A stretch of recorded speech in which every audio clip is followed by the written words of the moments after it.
Assalamualaikum warahmatullahi wabarakatuh. Bismillahirrahmanirrahim. Alhamdulillahirabbil alamin. Allahumma shalli ala Muhammad wa ala ali sayyidina Muhammad. Alhamdulillah, pada kesempatan kali ini saya akan mempresentasikan salah satu tugas Latsar CPNS Kabupaten Kuningan, yaitu tentang nasionalisme. Salah satu tokoh nasional yang menginspirasi dalam hal faham nasionalisme adalah Kiai Haji Abdurrahman Wahid atau Gus Dur. Beliau seorang ulama sekaligus tokoh nasionalis.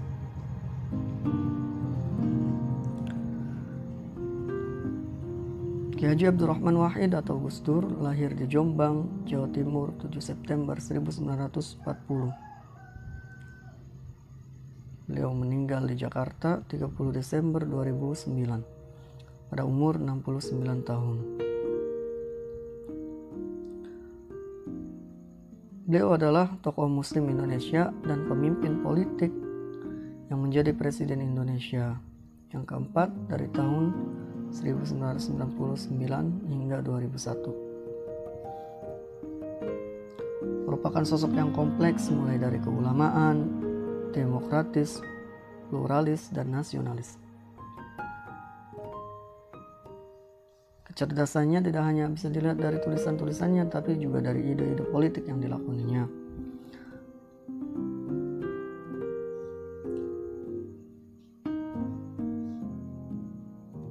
Kiai Haji Abdurrahman Wahid adalah seorang ulama.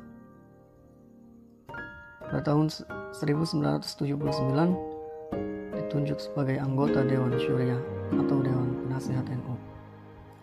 Kemudian ini juga dibuktikan dengan kiprah beliau sebagai Ketua Umum PBNU selama 3 periode. Sebagai Ketua Umum, Gus Dur pernah melakukan kebijakan-kebijakan yang memperlihatkan pemikiran nasionalisme, yaitu memformulakan asas tunggal Pancasila sebagai asas NU, sedangkan Islam sebagai landasan hukumnya. Maka sampai dengan hari ini kita mengenal NU adalah salah satu organisasi keagamaan yang berperan penting dalam persatuan di negara Indonesia. Bahkan ada salah satu perkataan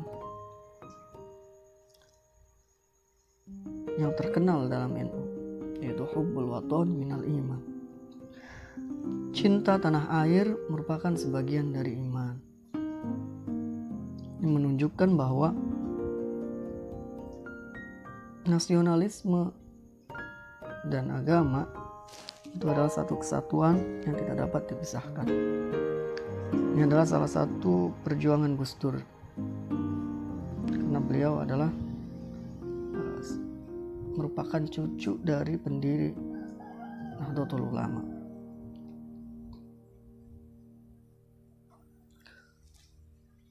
Mari kita lihat bagaimana seorang Gus Dur, Kiai Haji Abdurrahman Wahid, merupakan tokoh yang nasionalis.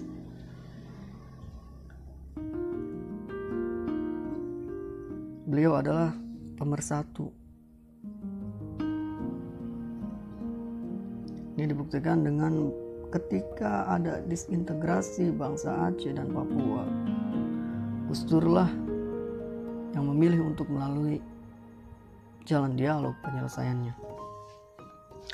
bukan dengan cara militerisme atau kekerasan.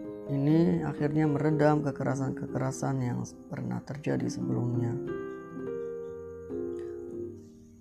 Ini bisa kita lakukan sebagai aparatur sipil negara. Bagaimana kita bisa menjadi pemersatu perekat bangsa.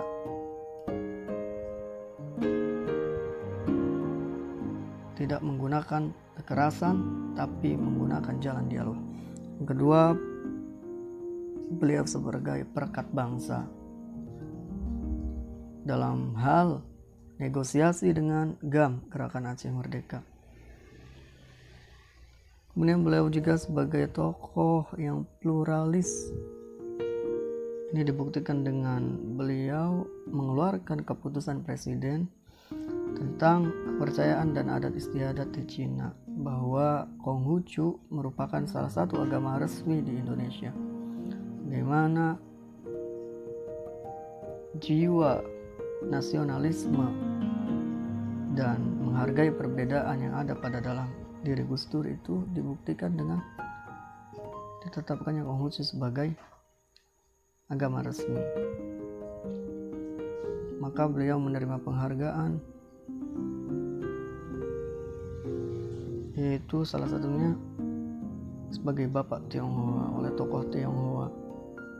Ini adalah salah satu bentuk toleransi dan persatuan serta keberagaman yang sangat dibutuhkan di negara Indonesia.